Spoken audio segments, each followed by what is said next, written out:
¿vale? Entonces va a ser un tiempo muy intenso, siempre es un tiempo muy intenso. Vamos a estar en 3 lugares en la zona de la Florida, por supuesto en Miami, que es donde llega el avión.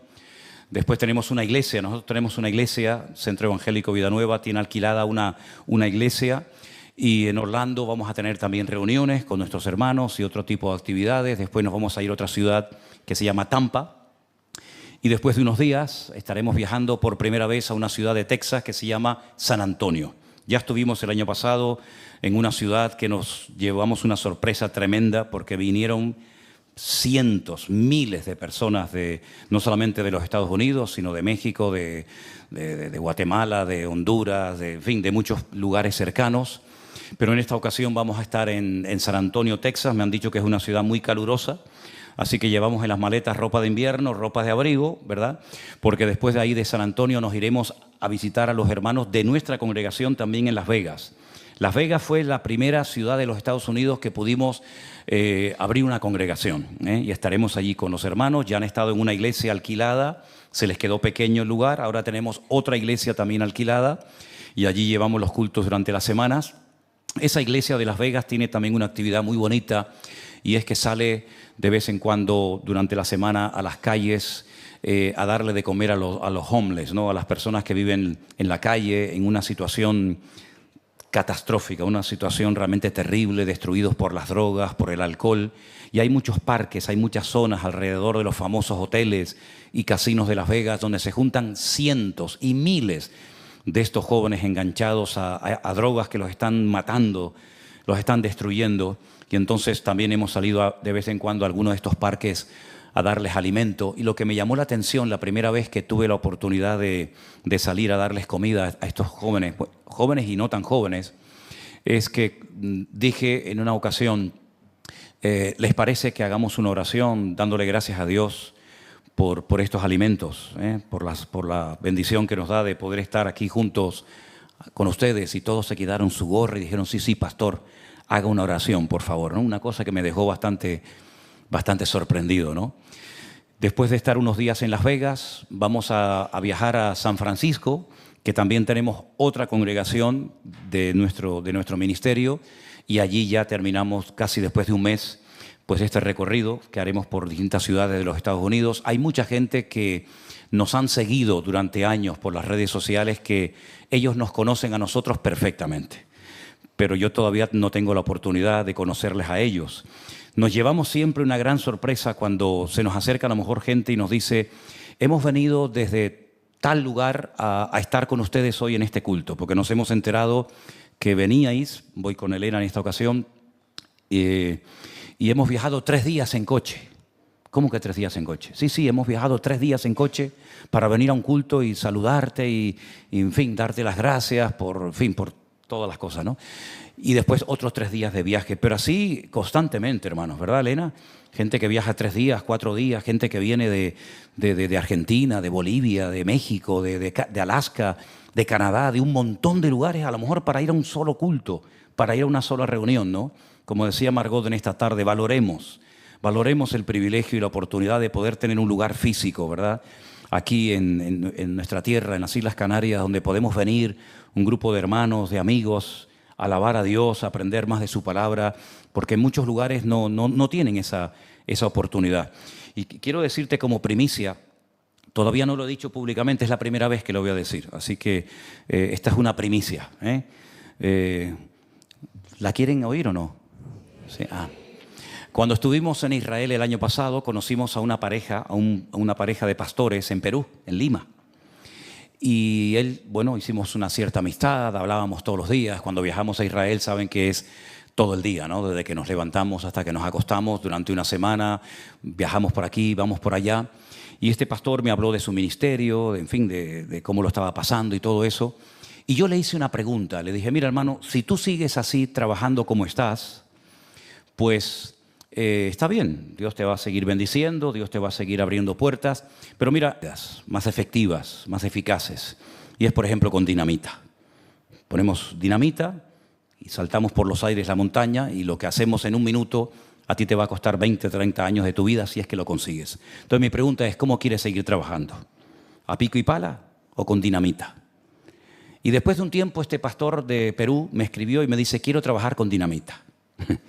Entonces, él en el congreso que vamos a celebrar en el mes de abril en el Escorial en Madrid, lo vamos a presentar como un pastor que se ha añadido a nuestro ministerio. Él ha dejado su iglesia, su denominación y se va a incorporar para trabajar con nosotros. Él va a estar en el congreso y después del congreso va a viajar a Alicante, donde va a estar 3 meses en la finca, allí junto con Silverio y con su esposa probablemente, llevando adelante pues las responsabilidades, porque en el verano tenemos ya muchas personas, muchas iglesias que nos están pidiendo la finca para campamentos, para retiros de jóvenes, etcétera, ¿no? Así que este pastor se llama José Luis, su esposa ahora mismo no caigo cómo se llama, pero los van a conocer. Nixie, José Luis y Nixie, probablemente nos estén viendo ahora. Y van a ser una ayuda muy grande, no solamente en nuestras iglesias aquí, ¿verdad?, sino que seguramente también en Perú. Van a ser de gran bendición porque el grupo en Perú ha crecido mucho, como también el grupo en Madrid. El grupo en Madrid ha crecido muchísimo. En este momento tenemos a Alberto, el pastor nuestro de Fuerteventura, y a Rey, otro pastor que tenemos en una de nuestras iglesias en Fuerteventura. Los he mandado a Madrid para estar este fin de semana con el grupo. Y Alberto me ha dicho, Manolo, tenemos un gran problema, un bendito problema. Y es que ya no cabemos en el salón que hemos alquilado en un hotel. Ya tenemos que alquilar otro salón porque ya no cabe la gente y mucha gente se queda de pie. Entonces también queremos darle este año un empujón grande a la obra de Madrid. Y hay que orar, hermano. Yo le pido a todos ustedes, por favor, que estén orando para que el Señor provea obreros, porque hace falta muchísimos obreros para poder atender todas las obras y todos los lugares donde el Señor ha traído un crecimiento realmente tremendo. Así es que, por favor, cuento con vuestras oraciones. Amén, hermanos. Y también, por supuesto, pedirles oración para que en este viaje el Señor pues, nos guarde. Siempre le pido al Señor que me guarde la voz, porque voy a estar predicando prácticamente y cantando todos los días. Aparte, después habla con uno, habla con el otro, saluda aquí, saluda allá, sale sudado, aquí hay frío, allá hay calor. Y bueno, gracias al Señor, el Señor siempre me ha guardado la voz, pero yo les pido, por favor, que oren por nuestra salud, para que el Señor, como dice la Biblia, guarde nuestra salida y nuestra entrada. Amén, hermanos. Contamos con vuestras oraciones. Ya sin más dilación, quisiera leerles una porción que ha sido de mucha bendición para mi vida y yo quisiera compartirla contigo en esta tarde. Se encuentra en Primera de Pedro, capítulo 1. Y mientras están buscando esta porción, permítame recordarles que Pedro, el apóstol Pedro, fue una de las personas que más cerca vivió del Señor Jesucristo durante su ministerio terrenal. Saben que Jesús tuvo al principio muchos discípulos, no todos siguieron fieles al Señor.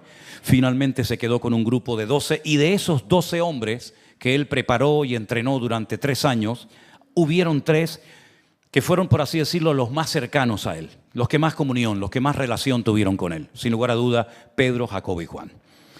Pedro fue un hombre que experimentó en su vida una serie de milagros y vio una serie de cosas que ningún discípulo vio. Por ejemplo, la Biblia nos enseña que Pedro, en una ocasión, cuando estaba navegando en el mar de Galilea, en medio de una enorme tempestad, la Escritura dice que el Señor Jesucristo se presentó a ellos a medianoche caminando por encima de las aguas. Todos estaban muertos de miedo, pensaban que iban a perecer por las olas, por la enorme tormenta. Y Pedro le dijo, Señor, si tú eres el que yo estoy viendo allí a lo lejos, dame el privilegio, permíteme caminar contigo. No sé por qué los demás no se atrevieron a pedirle eso al Señor. Se lo podían haber pedido, ¿no? Pero solamente Pedro se atrevió a decirle al Señor, permíteme caminar contigo por encima de las aguas. Y el Señor le dijo, pues ven, así de fácil. Ven, ¿te atreves? Venga. Y la Biblia dice que salió de aquella pequeña embarcación, caminó no sabemos cuántos pasos, pero un tiempo caminó. Pero llegó un momento cuando se estaba separando de la barca que tuvo miedo. El miedo se apoderó de él, de su fe. Y entonces dice la Biblia que comenzó a hundirse. Y en medio de su desesperación clamó al Señor, como vimos el domingo pasado. En medio de la angustia invoqué al Eterno y el Eterno me respondió. ¿Se acuerdan? Salmo 118. Señor, sálvame. Y el Señor extendió la mano, lo levantó.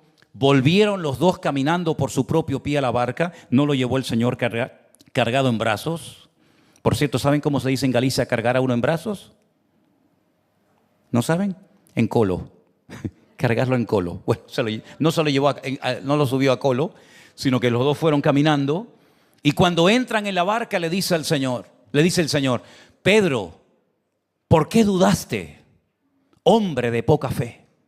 Y siempre esa palabra a mí me ha golpeado el corazón, porque digo: Señor, yo nunca he caminado por encima de las aguas, ni espero caminar por encima de las aguas. Cuando voy a la península cojo el ferry. No es porque no tenga fe, sino porque es lo que hay. Aparte es un trayecto muy largo. Pero Señor, he caminado por encima de las aguas y me dices que he sido un hombre de poca fe. ¿Qué nos diría a nosotros el Señor, verdad? Sea como sea, el apóstol Pedro tuvo el privilegio de servir al Señor muy de cerca. Lo vio en el monte de la Transfiguración. La tradición dice que es el monte Nebo, donde un día tuvimos la oportunidad de subir. Hay una panorámica espectacular del Valle de Megiddo. Para mí es una de las panorámicas más hermosas que he visto en mi vida. Todo ese valle gigantesco, enorme, precioso, verde, donde hay pistas de aterrizaje de aviones de combate y mucha agricultura y ganadería, y donde se va a llevar a cabo la batalla de Armagedón, ¿verdad? Y en ese monte dice la Biblia que el Señor comenzó a transfigurarse, comenzó a cambiar su apariencia, y apareció Moisés y Elías hablando con el Maestro. Y Pedro estaba allí y lo vio. Y de hecho, en una de las cartas que él escribe, cuando ya es anciano, ya es muy mayor, él dice: nosotros estuvimos en el Monte Santo y oímos la voz de Dios que decía: este es mi Hijo amado en el cual tengo toda complacencia, ¿verdad? Y Pedro tuvo, ya digo, experiencias maravillosas. Pero una de las bendiciones que tenemos de este hombre, aparte de su testimonio y de sus mensajes, son dos cartas que tenemos en el Nuevo Testamento que, estudiando Primera de Pedro, alguien dijo: es imposible que Pedro haya escrito esta carta. Y la pregunta es: ¿por qué? Porque dice que es una de las cartas más perfectas, me refiero literariamente hablando, en cuanto a la narración, en cuanto al idioma, en cuanto al griego. Dice que es un griego casi perfecto. Y algunos han cuestionado el hecho de que fuera el autor, porque Pedro no era un hombre tan culto y preparado, y le escribe a los expatriados, como dice él, le escribe a todos los que están siendo perseguidos, y uno de los objetivos de la carta es animar a esos creyentes a mantenerse firmes a pesar de las persecuciones y de las injusticias terribles que se están cometiendo contra ellos. El apóstol Pedro, hay un momento que les dice: no os sorprendáis, hermanos, no estén nerviosos, no se preocupen por el fuego de prueba que os ha sobrevenido, como si alguna cosa extraña os aconteciera. Gócense en el Señor, ¿verdad? Manténganse firmes. Y a pesar de lo que están pasando, el Señor está con vosotros y os va a dar fuerzas y os va a ayudar. Así que adelante, y escribe estas cartas para dar ánimo, ¿verdad? A veces en la vida necesitamos una palabra de ánimo, ¿sí o no? A veces necesitamos que nos exhorten, que nos corrijan. Otras veces necesitamos una palabra de ánimo, una palabra de aliento. Y en esta ocasión los hermanos estaban siendo muy perseguidos. Los emperadores romanos se cebaron con los cristianos. Ellos no entendían cómo es posible que hubiera un colectivo, que hubiera un grupo de personas que no quisieran darle culto al César de Roma, que no lo reconocieran como una divinidad. No les entraba en la cabeza. Para ellos eso era un acto de rebelión, que había que castigarlo. Y por eso durante más de 300 años, los cristianos fueron odiados y perseguidos por los emperadores romanos, porque eran monoteístas, no adoraban a Júpiter, a Venus, a Afrodita, a Apolos y a tanto. Esta porción tan interesante, lo primero que el apóstol Pedro menciona aquí es que hemos renacido. En otra parte de la Biblia, el mismo término se emplea, pero con otra expresión: nacer de nuevo. Nadie en el Antiguo Testamento había utilizado jamás esa expresión. Habían hablado de otras cosas y habían utilizado muchas expresiones en Israel, en Jerusalén, a pedirle el cuerpo de Cristo para darle una sepultura digna, ¿verdad? Pues Nicodemo dice que fue a medianoche y tocó a la puerta donde el Señor Jesucristo se estaba hospedando. El famoso le dice a Jesús sabemos, claro, se ve que va en representación de un colectivo, ¿no?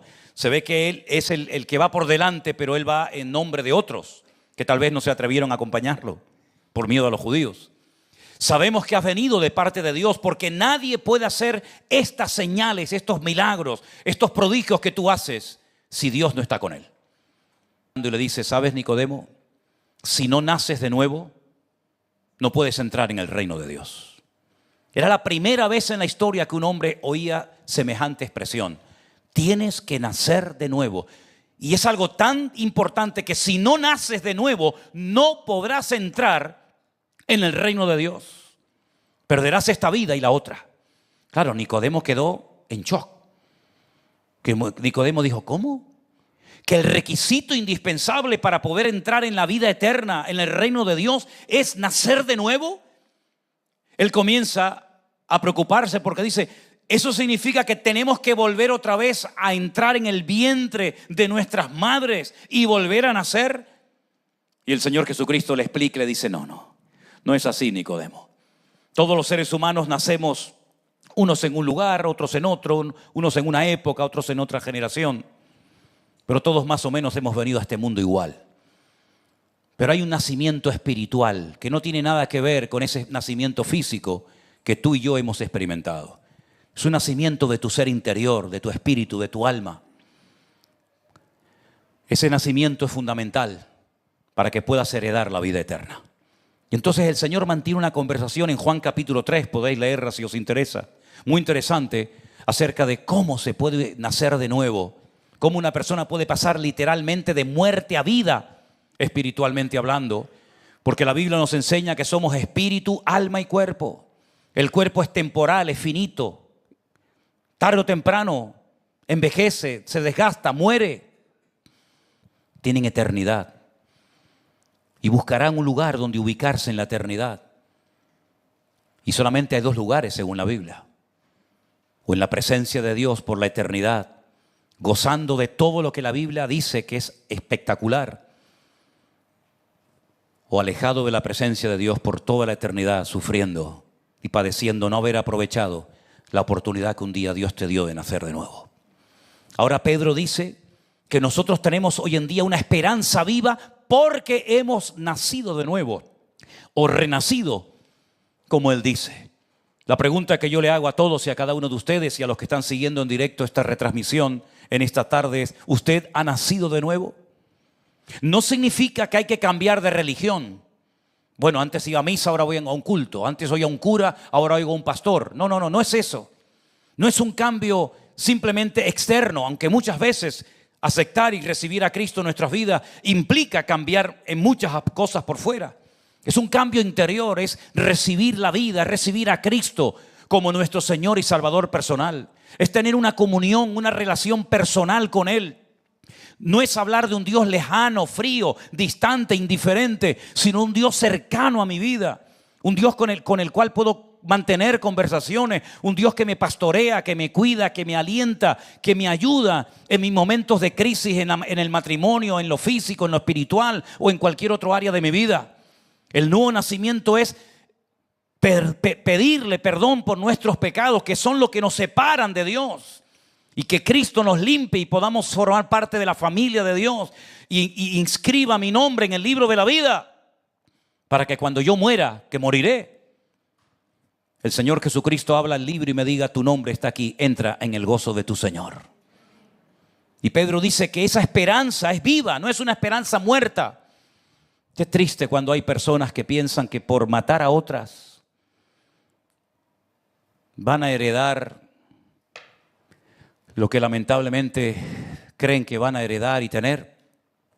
Y están sinceramente equivocados y son capaces de dar su vida por causas totalmente distorsionadas y ajenas y opuestas a la palabra de Dios, ¿verdad? Pero qué hermoso es saber que la esperanza que tenemos no es una esperanza ridícula, absurda, sino es una esperanza viva. ¿Por qué? Porque Él está vivo. Y como Él está vivo, mi esperanza en Él es viva. Mi relación con Él es viva. Mi comunión con Él está viva porque Él está vivo. Y Él me dio vida cuando yo estaba muerto en mis delitos y en mis pecados, dice la palabra de Dios. Comíamos, respirábamos, viajábamos, nos casábamos, íbamos de un lugar a otro, pero la Biblia dice: estás muerto, querido.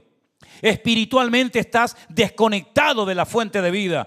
Y Jesús dijo: yo soy el camino, yo soy la verdad y yo soy la vida. Él no vino a representar una religión nueva.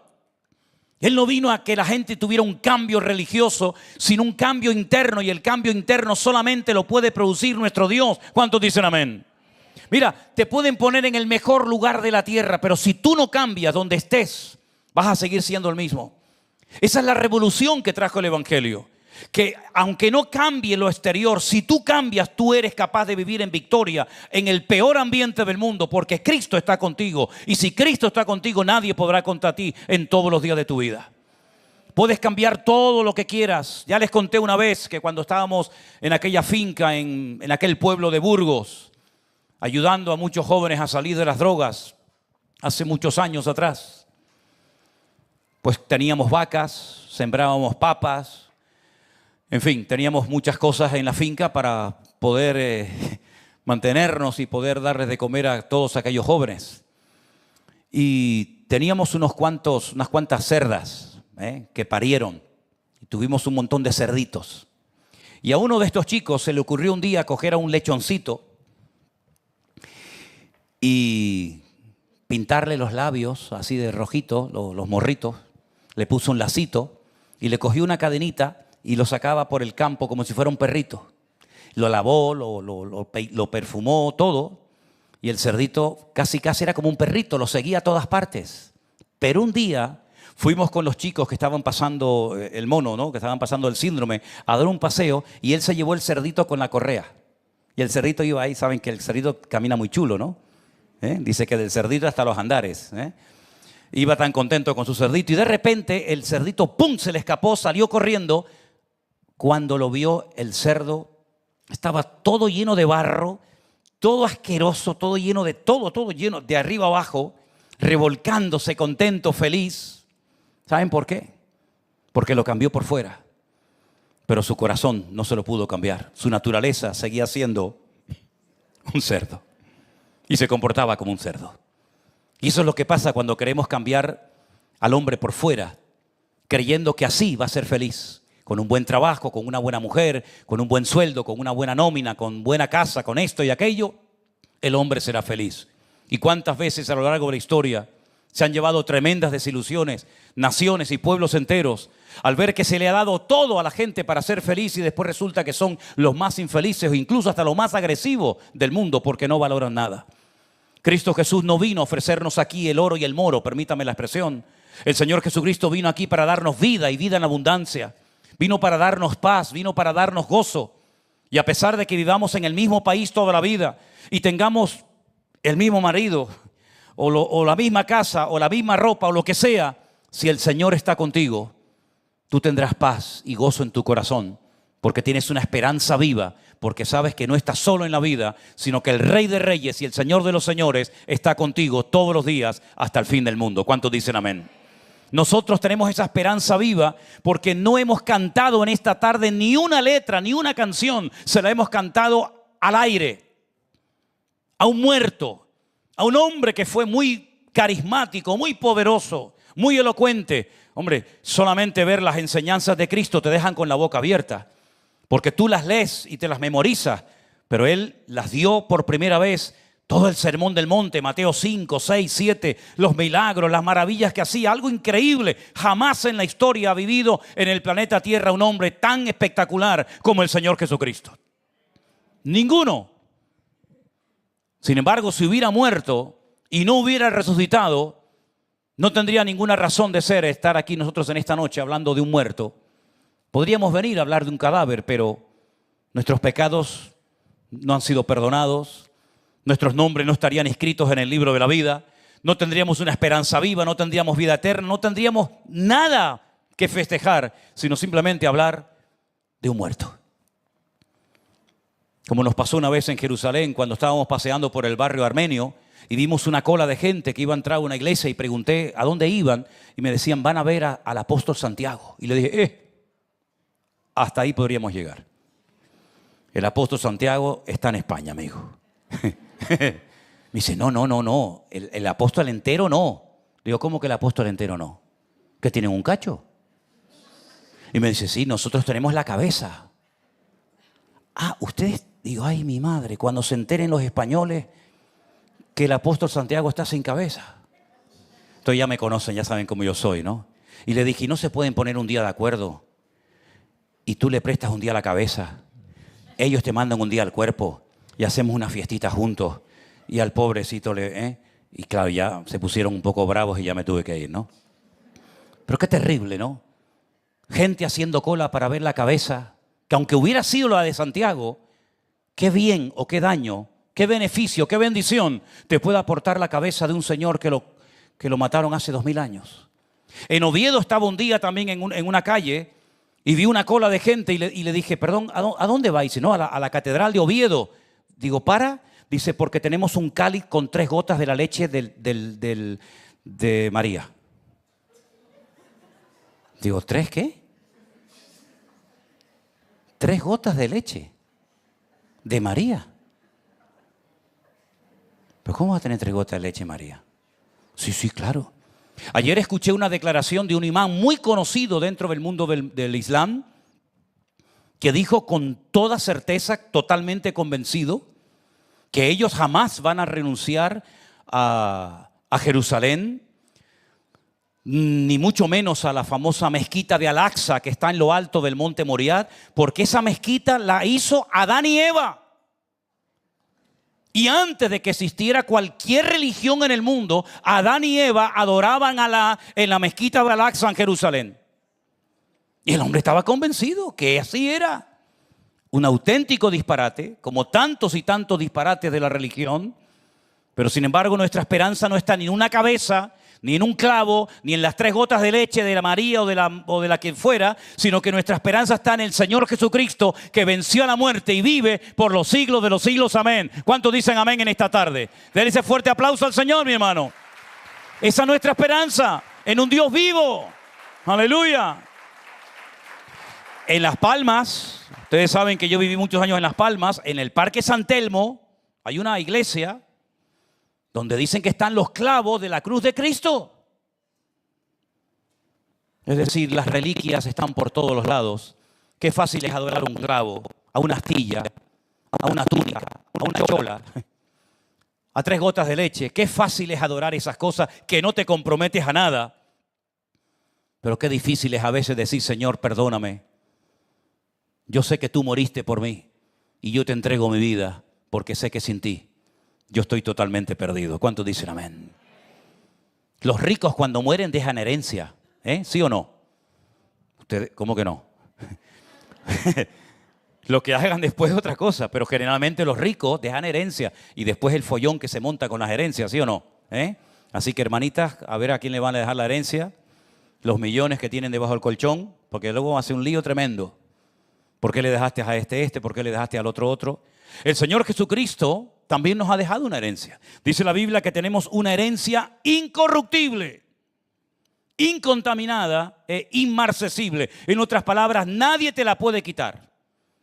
Esa herencia no es aquí, evidentemente. Si tú esperas aquí a tener tu herencia, apañado vas. Pero el Señor Jesucristo ha dicho que los que creemos en Él tenemos una herencia en el reino de los cielos. Y esa es nuestra esperanza. Él le dijo un día a sus discípulos, no se turbe vuestro corazón. Creéis en Dios, creed también en mí. En la casa de mi Padre muchas moradas hay. Si así no fuera, yo os lo hubiera dicho. Voy pues a preparar lugar para vosotros, para que donde yo esté hoy, vosotros también estéis conmigo. En otras palabras, el Señor, cuando lleguemos a su presencia, no te vas a llevar una desilusión diciendo tanta presión que soporté, tantas tentaciones que superé, tanta fidelidad, tanta oración al final para esto. Hermanos, les puedo asegurar que cuando lleguemos a la presencia del Señor, vamos a decir, esto sí que es vida, amigo. Esta es la herencia maravillosa que el Señor tiene preparada para todos y para cada uno de nosotros. Pero, mientras tanto, dice la Biblia que a lo mejor, si es necesario, si Él lo cree oportuno, vamos a tener que pasar por distintas pruebas y tribulaciones y dificultades. A veces tribulaciones que uno dice, Señor, no entiendo por qué me pasa esto con mi mujer, o con mi marido, o esta enfermedad, o con mis hijos. Las pruebas y las dificultades de la vida son variadas. A veces vienen cuando menos te las esperas. Pero en todas y en cada una de estas dificultades, tú tienes que hacer algo que es lo correcto y es lo que te va a ayudar. Es clamar a Dios, refugiarte en el Señor. Y el Señor te va a dar el consuelo, la fortaleza y el ánimo para que tú en medio de tu dolor, de tu enfermedad, de tu situación, tú puedes decir, Señor, gracias, no entiendo nada, pero yo sé que todo tiene un propósito en la vida. Y en medio de esas pruebas tú vas a acercarte a Dios, que ese es el objetivo de la prueba. No machacarte, no hundirte, sino que te acerques a Dios, que clames a Dios y que descubras la naturaleza bondadosa y misericordiosa de Dios y que puedas ver cómo Él se identifica contigo y tú no estás solo en medio de ese dolor, en medio de esa angustia, sino que Él te va a acompañar y vas a sentir su calor y su presencia todos los días de tu vida. Y como dijo David en el famoso Salmo 23, ¿verdad? Aunque ande por valles de sombra y de muerte, ¿qué dice? No temeré mal alguno, porque tu vara y tu cayado me infunden aliento. Dios va a tener que probar nuestra fe, claro que sí, por supuesto. Una persona que no ha trabajado bajo presión es una persona débil en todos los sentidos. Pero una persona, un creyente que ha sido probado en distintas pruebas, en distintos momentos de su vida, es una persona que tiene una fe firme, una fe robusta y sigue adelante cada día más fuerte en el Señor, porque la debilidad no viene después de haber superado una prueba, sino todo lo contrario. Usted va a salir fortalecido, va a salir renovado. Es como cuando el oro dice que lo prueban por el fuego para quitarle todas las impurezas. No lo están destruyendo, lo están purificando, lo están limpiando. Y el fuego es un tipo, es una forma, como dice el apóstol Pedro, de que nosotros también vamos a ser probados. Y vamos a ser probados en muchas áreas de nuestra vida. Pero nunca te olvides de que tú no estás solo en medio de tu dolor, sino que el Señor está contigo. ¿Cuántos dicen amén? Seguimos leyendo, dice la Biblia que nuestra fe va a ser probada, pero lo que me ha llamado mucho la atención es que a lo largo de la historia hubieron muchos hombres, muchas personas que la Biblia llama los profetas, que como ellos sabían que algún día vendría una salvación, vendría un Mesías, vendría un Redentor, ellos en los escritos de Isaías, de Jeremías, de Daniel, de Sofonías, de Malaquías y de todos esos profetas que conocemos, ellos dicen que escudriñaban, ellos dicen que estudiaban diligentemente cuándo y dónde nacería el Mesías. Porque ellos habían descubierto, evidentemente por revelación de Dios y por la tremenda comunión que tenían con el Señor, de que algún día vendría un Redentor, vendría un Mesías. Y ese Mesías experimentaría todo tipo de sufrimientos, pero también después de su sufrimiento vendrían unas glorias, unas victorias inmensas.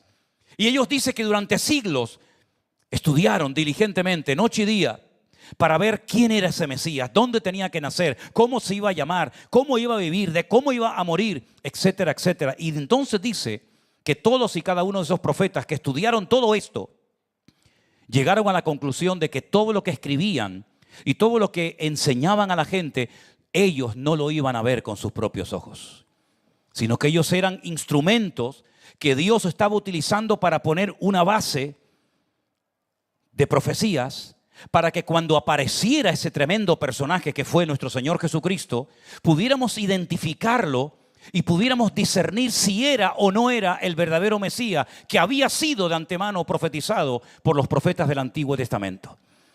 Si Daniel escribió cosas que nunca vio, ni siquiera las entendía. Había momentos en los que Daniel, el profeta Daniel, que era un hombre de Dios tremendo, escribía cosas que veía en sueños y en visiones. Y él mismo decía que no las entendía, pero el Señor le decía, no te preocupes, Daniel, séllalas, escríbelas, guárdalas, porque esto no es para tu tiempo. Esto es un material, es una información tremenda que a lo largo de siglos van a tener mis hijos, mi pueblo, que les va a ayudar a reconocer al verdadero Mesías de los falsos Mesías que van a aparecer. Pero tú tranquilo, esto no es para tu tiempo, pero gózate que yo te estoy utilizando para dar esta información a mis hijos. Isaías sabía cómo se iba a llamar el Mesías y cómo iba a morir. Y tantos detalles que escribieron los profetas, pero ninguno de ellos vio todo eso. Simplemente fueron personas que recibían información y la escribían y la transmitían oralmente o a través de sus profecías hasta llegar a nuestros días. Y por eso hace 2000 años, cuando vino por fin el Mesías y nació donde tenía que nacer, según lo que dijo Miqueas, en Belén de Judea, procedente de la tribu de Judá, tanto por parte paterna como por parte materna. Y todos y cada uno de los detalles que se dieron en la vida de Jesús, uno puede comprobar si realmente aquel hombre fue un impostor, un mentiroso, un manipulador de la historia, o realmente fue el que dijo que era el Salvador y el Redentor del mundo. Y para muchos Jesucristo cuando murió fue todo un fracaso y una derrota terrible. Prueba de ello que ni siquiera sus discípulos se acordaban de todas las cosas que en vida les había enseñado el Señor cuando estuvo con ellos. Y dos de ellos, dice la Biblia, que fueron por un camino hacia Maús, ¿saben? Y dice que iban hablando y discutiendo entre ellos. Y de repente se apareció el Señor después de resucitado y les dice, ¿de qué estáis hablando? Estamos hablando de Jesús, el de Nazaret. Y dice, ¿de qué cosa? Dice, pero tú eres el único en Israel que no sabes lo que ha pasado en estos días.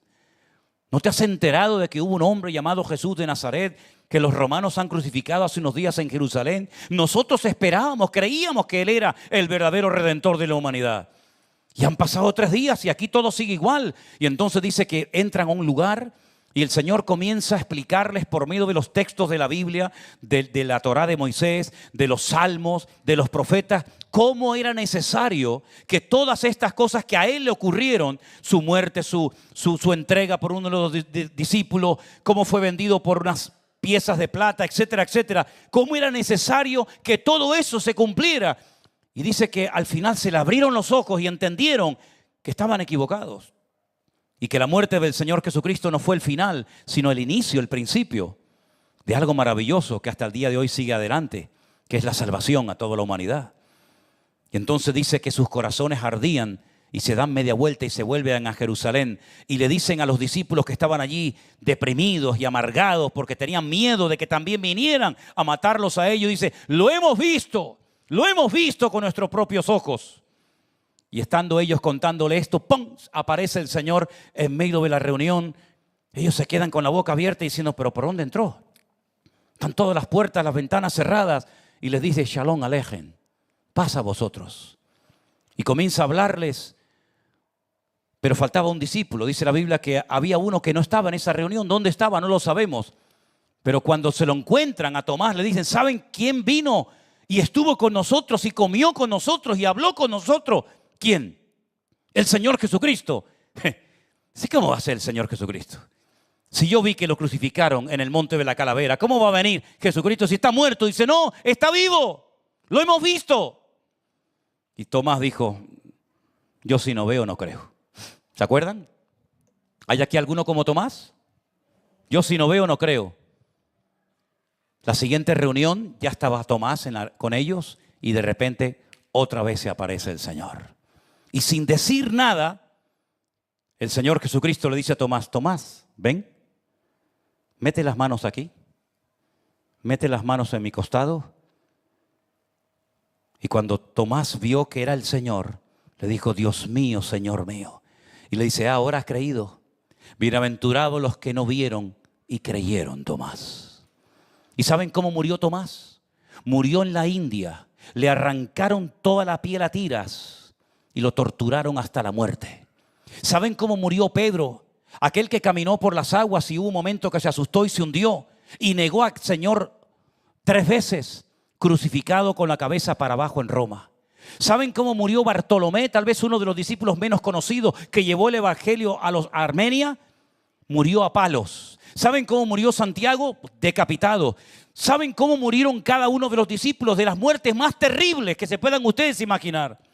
Pero tenían todos algo en común. Y es que todos decían, lo hemos visto, está vivo, ha resucitado. La muerte no pudo detenerlo.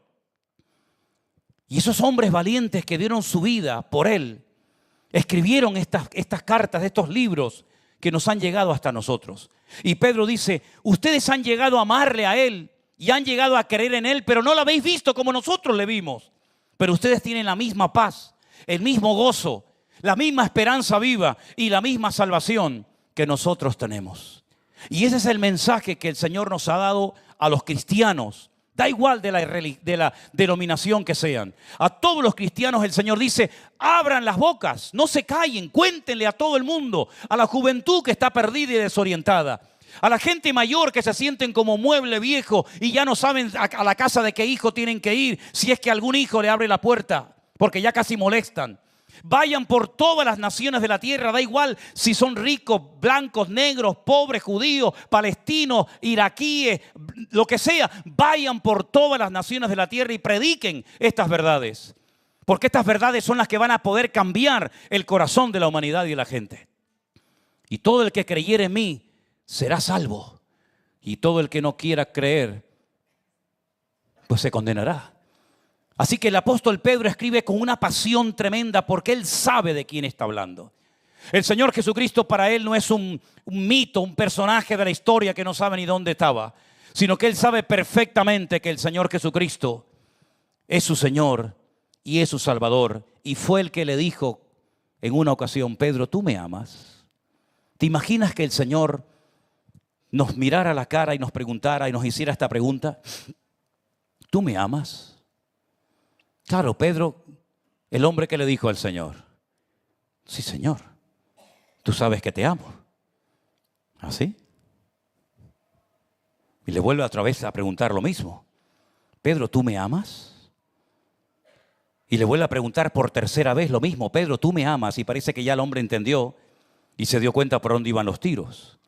En otras palabras, queridos hermanos, Pedro no solamente había sido salvado, sino que había sido restaurado por el poder del Señor Jesús.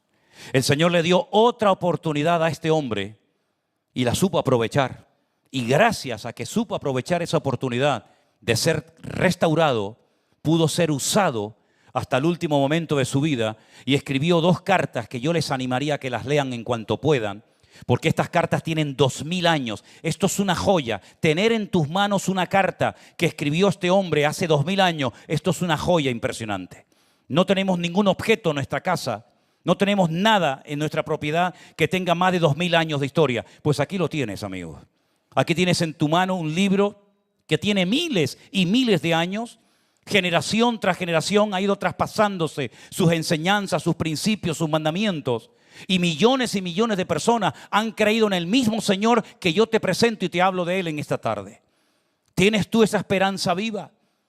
¿O lo que tienes simplemente es una religión, una tradición heredada que nunca la has comprobado a la luz del manual? Porque este es el manual de instrucciones, hermano.